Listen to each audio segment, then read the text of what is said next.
How to add money to Tastytrade.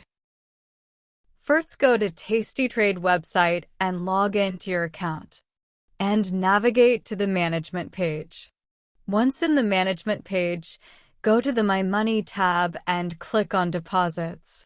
Here, you can create an ACH relationship to link your bank to your trading account using our instant bank linking system.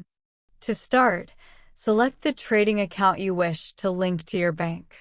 After the account is selected, click Link Your Bank Account.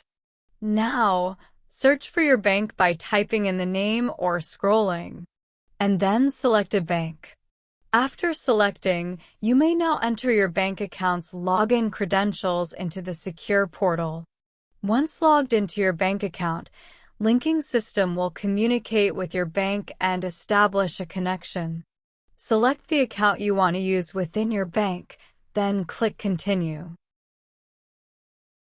A window will appear, prompting a successful linkage. You're now ready to initiate deposits. Enter deposit amount and click Continue. Then click on Submit. That's it. Thanks for watching.